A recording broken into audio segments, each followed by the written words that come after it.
Hello students, welcome to the maths hub. तो इस channel में हम लोग एनसीईआरटी के मैथ्स का सॉल्यूशन बनाते हैं, जिसमें से आज हम लोग बनाने वाले क्लास 10 के एक्सरसाइज 12.2 का क्वेश्चन नंबर 9। तो इस क्वेश्चन में बोला गया a brooch is made with silver wire. तो एक ब्रूच बनाया गया जो सिल्वर वायर का बनाया गया in the form of a circle with diameter 35 centimetre. तो एक सर्कुलर शेप का है ये ब्रूच और इसका डायमीटर कितना है 35 मिलीमीटर है। तो इसको यहाँ पे हम लोग पहले लिख लेते हैं। तो इसका डायमीटर दिया हुआ है 35 मिलीमीटर। तो इसका रेडियस कितना हो जाएगा 35/2, इसका हाफ हो जाएगा इतना मिलीमीटर। देन आगे बोला गया है the wire is also used in making 5 diameters. तो इस सिल्वर वायर का यूज़ किया गया है 5 डायमीटर्स को बनाने में भी।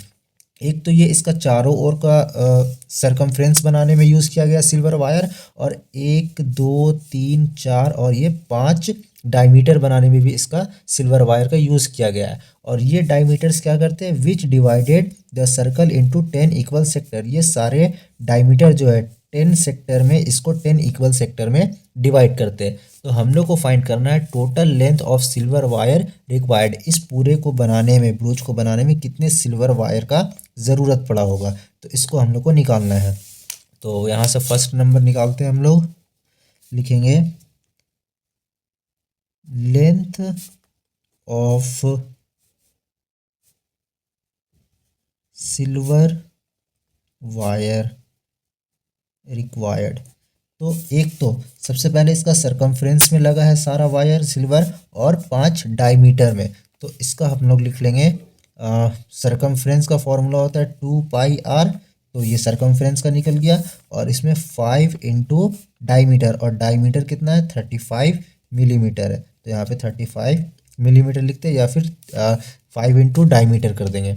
तो इसको आगे फिर अब हम लोग सॉल्व करेंगे। 2 के जगह पे 2 एंड पाई के जगह पे 22/7, देन आर के जगह पे 35/2, देन प्लस 5 और 35 को मल्टीप्लाई करेंगे तो 5 5 सा 25 का 5, 2 हैंड में 5 3 15 और 16 17। तो इतना हो जाएगा। अभी इसको और आगे कैलकुलेट करते हैं।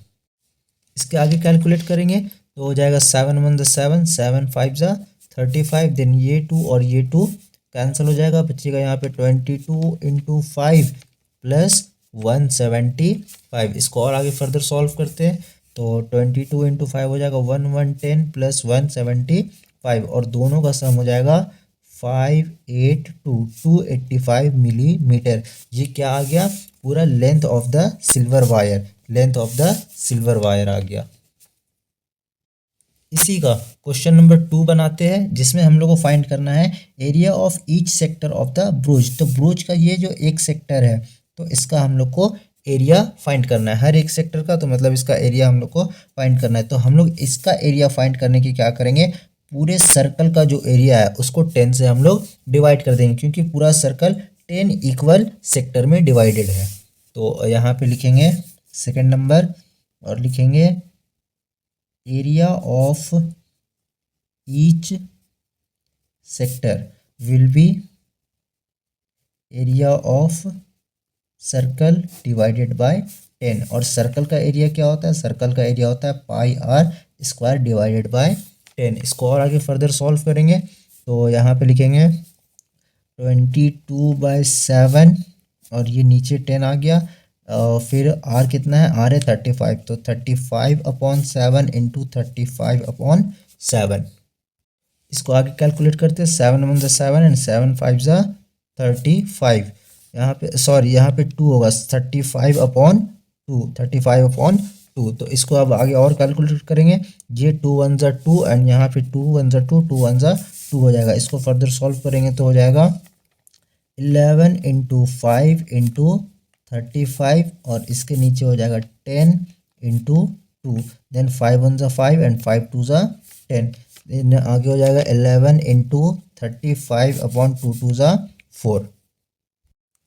अब 11 और 35 को अगर हम लोग मल्टीप्लाई करेंगे तो इसका प्रोडक्ट आ जाएगा 385, और नीचे में 4, ये मिलीमीटर स्क्वायर, ये इसका आंसर हो गया।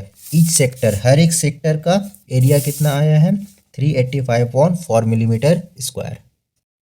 इसी का क्वेश्चन नंबर 10 बना रहे हैं हम लोग, जिसमें बोला गया an umbrella has 8 ribs which are equally spaced. तो एक अम्ब्रेला है, छाता है, जिसमें 8 रिब्स है। रिब्स मतलब ये जो बीच में तार होता है, तो उसमें टोटल 8 रिब्स है विच आर इक्वली स्पेस्ड, और इक्वली स्पेस्ड है मतलब सबका डिस्टेंस इक्वल है। Assuming umbrella to be a flat circle of radius 45 centimetre. अब इस अम्ब्रेला को खोल करके क्या कर दिया गया, एक फ्लैट सर्कल बना दिया गया, और इसका रेडियस कितना है 45 सेंटीमीटर। तो यहाँ से यहाँ तक कितना हो गया 45 सेंटीमीटर है। यहाँ पे सबसे पहले हम लोग रेडियस लिख लेते हैं 45 सेंटीमीटर।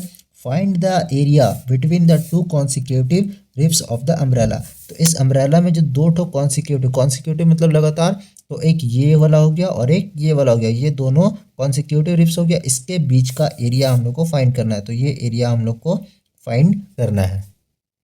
तो ये सर्कल भी क्या है, 8 इक्वली पार्ट में डिवाइडेड है। तो हम लोग क्या करेंगे, पूरे सर्कल का एरिया निकालेंगे और फिर इसको 8 से डिवाइड कर देंगे। तो यहाँ पे लिखेंगे area between two consecutive ribs will be area of circle upon 8।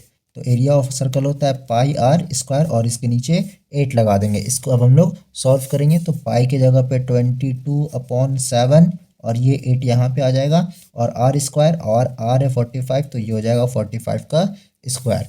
तो इसको हम लोग और आगे फर्दर सॉल्व करते हैं। 22/7 इंटू 8 इंटू 45 इंटू 45, इसको हम लोग आगे सॉल्व करते हैं। तो 8 और 22, ये तो 2 से डिवाइडेड है, दैट इज 2 4 ज़ा 8 एंड 2 1 ज़ा 2, 2 1 ज़ा 2। तो यहाँ लिखेंगे 11/7 इंटू 4, और 45 और 45 को जब मल्टीप्लाई करेंगे तो इसका आंसर हो जाएगा 2025। देन 2025 को यहाँ पे 11 से मल्टीप्लाई करते हैं, तो इसका हो जाएगा 2025, फिर यहाँ पे कट जाएगा और बचेगा 2025। इसको हम लोग प्लस कर देंगे, 5 5 और 2 7, 222। तो हो गया इसका आंसर 2275/7 4 ज़ा 28। तो इतना सेंटीमीटर स्क्वायर हो जाएगा दो कॉन्सिक्यूटिव रिब्स के बीच का एरिया का।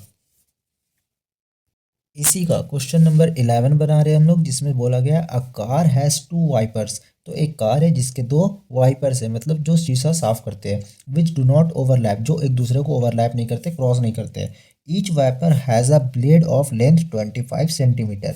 तो ये जो वाइपर, ये एक वाइपर है, इसका ये लेंथ कितना है 25 सेंटीमीटर। तो इसको हम लोग रेडियस मान लेंगे। तो आर यहाँ पे हो गया 25 centimetre. Sweeping through an angle 115 degree, और ये जो स्वीप करता है यहाँ पे ऐसे, और जब इधर आता है तो ये 115 डिग्री का एंगल फॉर्म करता है। तो यहाँ पे थीटा हम लोग ले लेंगे 115 degree. Find the area clean at each sweep of the blade. तो एक ब्लेड जितना एरिया को क्लीन करता है, उसका हम लोग को एरिया फाइंड करना है। तो इसको हम लोग ऐसे लिखेंगे, area cleaned by each wiper. तो हम लोग क्या करेंगे, ये एक क्या बना रहा है, सेक्टर बना रहा है, तो हम लोग सेक्टर का फॉर्मूला इसमें डालेंगे। ये हो जाएगा theta upon 360 degree into pi R square. तो थीटा है 115, यहाँ पे 115 डिग्री देंगे, देन नीचे 360 डिग्री इंटू पाई को लेंगे 22/7, और यहाँ पे ले लेंगे 25 का स्क्वायर। तो यहाँ हो जाएगा 25 का स्क्वायर। और यहाँ पे 2 वाइपर है, तो इसको हम लोग 2 से भी मल्टीप्लाई कर देंगे। अब इसको हम लोग आगे फर्दर सॉल्व करते हैं। तो ये हो जाएगा 115 डिग्री अपॉन 360 डिग्री इंटू 22/7, और 25 को हम लोग 2 बार लिख देंगे, यानी 25 और 25 का स्क्वायर कितना हो जाएगा 625, और ये हो जाएगा इंटू 2। तो इसके आगे हम लोग कैलकुलेट करते हैं। इसके बाद हम लोग काटेंगे ये 360 और 625 दोनों को 5 5 से काटते हैं। तो 5 7 ज़ा 35, 1 इसमें गया, तो 5 2 ज़ा 10, देन 5 1 ज़ा 5, 5 2 ज़ा 10 एंड 5 5 ज़ा 25। तो जो बचा है उसको लिख लेते हैं यहाँ पे 115/72 इंटू 22/7 इंटू 125 इंटू 2। अब यहाँ से 22 और 72 ये दोनों 2 का टेबल में आएगा, तो इसको हम लोग काट लेते हैं। डेट इज 2 3 ज़ा 6 एंड 2 6 ज़ा 12, 2 1 ज़ा 2, 2 1 ज़ा 2, ये कट गया। फिर ये 2 और ये 36 भी कट जाएगा, तो ये 2 1 ज़ा 2, 2 1 ज़ा 2 एंड 2 8 ज़ा 16। इसको और आगे हम लोग लिख देते हैं। अब जो जो बचा है उसको लिखेंगे 115 नीचे 18 इंटू 11/7 इंटू 125। तो इसके आगे अब हम लोग 115 और 125 को यहाँ पे हम लोग डिवाइड करते हैं। तो यहाँ पे लिखेंगे 125 इंटू 115, देन 5 5 ज़ा 25, 5 टू हैंड में, 5 2 ज़ा 10 और 2 12 का 2, फिर 1 बचा हैंड में, 5 1 ज़ा 5 और 1 6 हो जाएगा। देन यहाँ पे 125 को 1 से मल्टीप्लाई करेंगे तो 5 2 1 यानी 125 ही आएगा, और यहाँ पे फिर 5 2 1 आ जाएगा, और इसको हम लोग फिर ऐड कर देंगे, तो ये हो जाएगा 5 5 और 2 7, देन 5 और 2 7 और 6 13 का 3, फिर 1 हैंड में, 2 1 3 और 1 4, और यहाँ पे 1 हो जाएगा।